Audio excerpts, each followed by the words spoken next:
बड़ी बात जो मैं दोहराना चाहता हूं कि हमारी दोनों वैक्सीन्स दुनिया की दूसरी वैक्सीन से ज्यादा कॉस्ट इफेक्टिव है। हम कल्पना कर सकते हैं अगर भारत को कोरोना टीकाकरण के लिए विदेशी वैक्सीन पर पूरी तरह निर्भर रहना पड़ता तो हमारे क्या हालत होते, कितनी बड़ी मुश्किल होती, हम उसका अंदाज लगा सकते हैं। ये वैक्सीन भारत की स्थितियां और परिस्थितियों को देखते हुए निर्मित की गई है। भारत के टीकाकरण का जो अनुभव है, जो दूर सुदूर क्षेत्रों तक पहुंचने की व्यवस्थाएं हैं, वो कोरोना वैक्सीनेशन कार्यक्रम में बहुत उपयोगी सिद्ध होने वाली है। साथियों, आप सभी राज्यों के साथ सलाह मशवरा करके ही ये तय किया गया है कि टीकाकरण अभियान की शुरुआत में किसे प्राथमिकता दी जाएगी। हमारी कोशिश सबसे पहले उन लोगों तक कोरोना वैक्सीन पहुंचाने की है जो देशवासियों की स्वास्थ्य सुरक्षा में जुटे हुए हैं, जो हमारे हेल्थ वर्कर्स हैं, सरकारी हो या प्राइवेट, पहले उनको टीका लगाया जाएगा।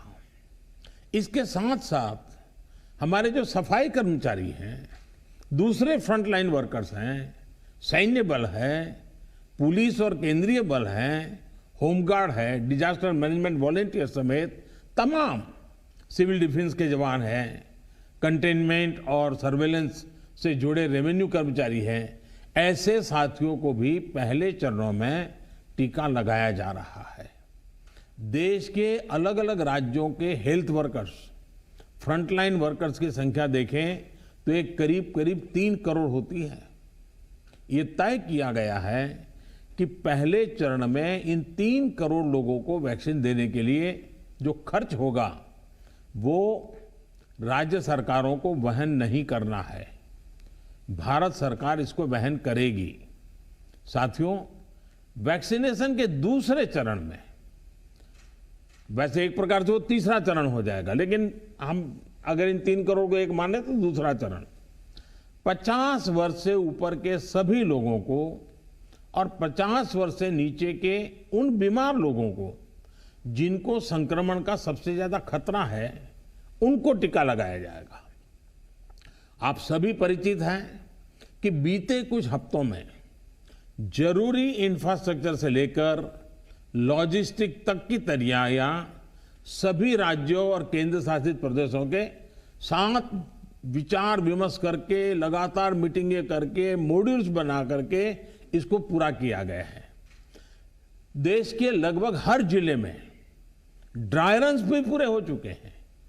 इतने बड़े देश में सभी जिलों में ड्राई रन्स हो जाना, ये भी अपने आप में हमारी काफी बड़ी कैपेबिलिटी को दिखाता है। हमारी जो नई तैयारियां हैं, जो कोविड के एसओपीज हैं, उनको अब हमें अपने पुराने अनुभवों के साथ जोड़ना है। भारत में पहले से ही अनेक यूनिवर्सल इम्यूनाइजेशन प्रोग्राम ऑलरेडी चल रहे हैं, हमारे लोग बड़ी सफलतापूर्वक कर भी रहे हैं। मिशंस रूबेला जैसी बीमारियों के खिलाफ भी व्यापक कैंपेन हम लोग चला चुके हैं। दुनिया के सबसे बड़े चुनाव और देश के कोने कोने तक पहुंचकर मतदान की सुविधा देने का भी हमारे पास एक बहुत ही अच्छा अनुभव है। इसके लिए जो बूथ स्तर की रणनीति हम बनाते हैं, उसी को हमें यहां भी प्रयोग में लाना है। साथियों, इस टीकाकरण अभियान में सबसे अहम उनकी पहचान और मॉनिटरिंग का है जिनको टीका लगाना है। इसके लिए आधुनिक टेक्नोलॉजी का उपयोग करते हुए कोविन नाम का एक डिजिटल प्लेटफॉर्म भी बनाया गया है। आधार की मदद से लाभार्थियों की पहचान भी की जाएगी और उनको दूसरी डोज समय पर मिले, ये भी सुनिश्चित किया जाएगा। मेरा आप सभी से विशेष आग्रह रहेगा कि टीकाकरण से जुड़ा रियल टाइम डेटा कोविन पर अपलोड हो, ये सुनिश्चित करना है। इससे जरा सी चूक भी इस मिशन को नुकसान पहुंच सकता है। कोविन पहले टीके के बाद एक डिजिटल वैक्सीनेशन सर्टिफिकेट जनरेट करेगा। लाभार्थी को ये सर्टिफिकेट टीका लगाने के बाद डिजिटली तुरंत देना जरूरी है, ताकि उसे सर्टिफिकेट लेने के लिए फिर ना आना पड़े। किसको टीका लग चुका है ये तो इस सर्टिफिकेट से पता चलेगा ही, साथ ही दूसरी डोज उसको कब लगेगी इसके रिमाइंडर के रूप में भी ये काम करेगा। दूसरी डोज के बाद फाइनल सर्टिफिकेट दिया जाएगा।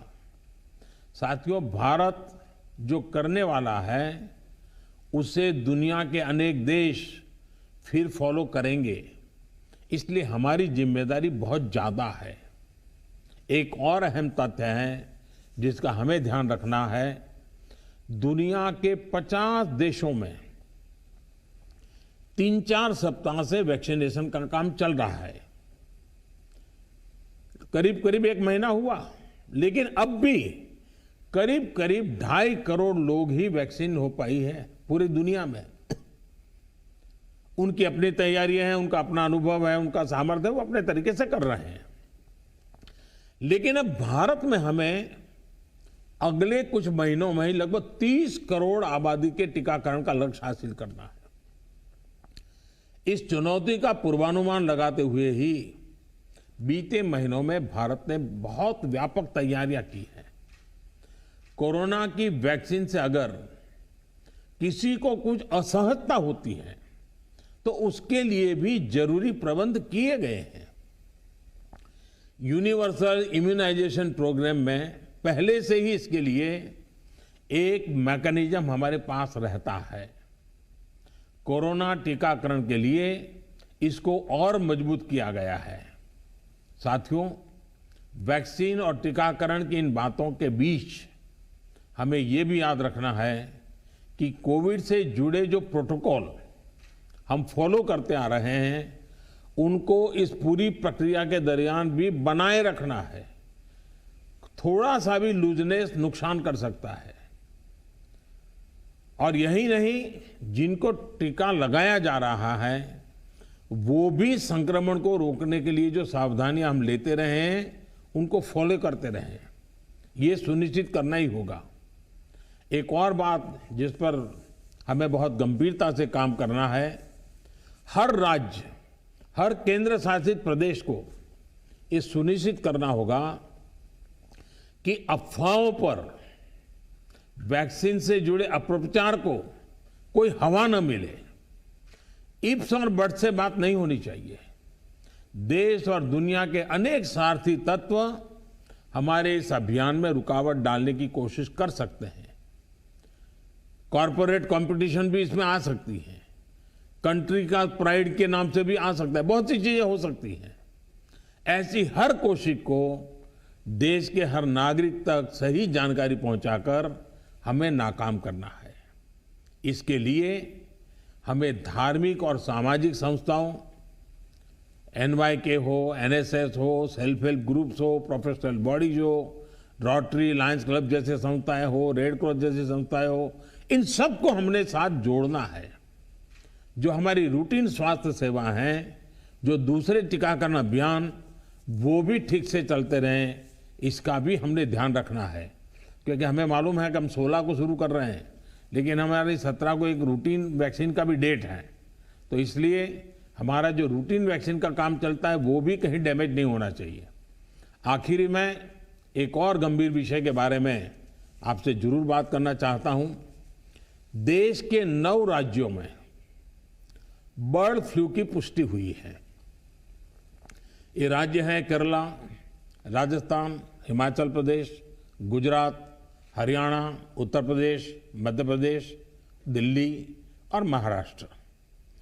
बर्ड फ्लू से निपटने के लिए पशुपालन मंत्रालय द्वारा कार्य योजना बनाई गई है, जिसका तत्परता से पालन आवश्यक है। इसमें डिस्ट्रिक्ट मजिस्ट्रेट की भी बड़ी भूमिका है। मेरा आग्रह है कि प्रभावित राज्यों के मुख्यमंत्री साथी भी मुख्य सचिवों के माध्यम से सभी डिस्ट्रिक्ट मजिस्ट्रेट का मार्गदर्शन करें।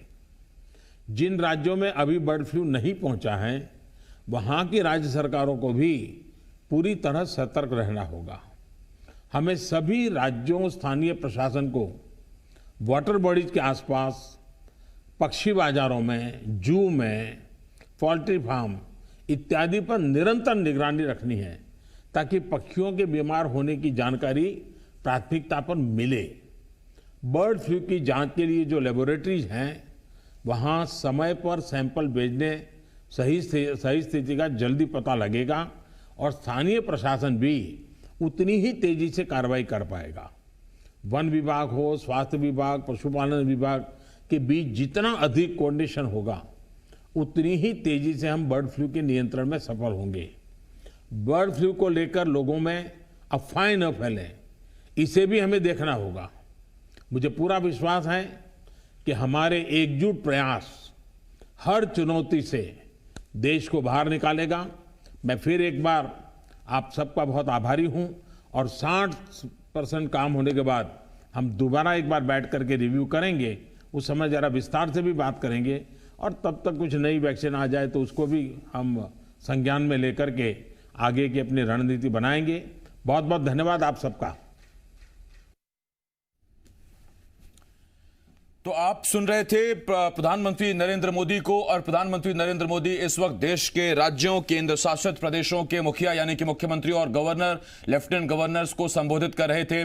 सारा का सारा फोकस जो था वो 16 तारीख से भारत में शुरू होने वाले वैक्सीनेशन महाअभियान को लेकर था। और वैक्सीनेशन महाअभियान को लेकर सीएम को कई हिदायतें दी हैं प्रधानमंत्री नरेंद्र मोदी ने।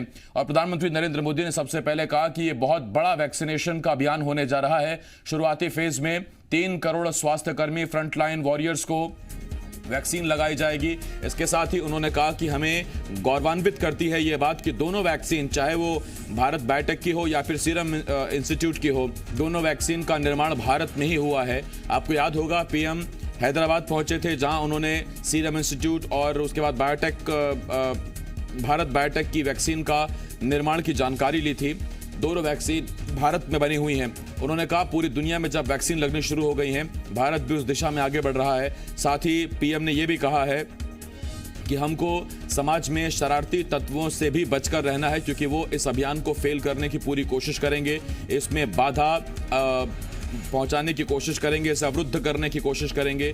उनसे हमें जूझना है। इसके साथ ही उन्होंने कहा कि जनता को जागरूक करते रहना है। उन्हें गर्व होना चाहिए कि भारत की अपनी वैज्ञानिकों की बनाई हुई वैक्सीन का इस्तेमाल वो लोग करने जा रहे हैं।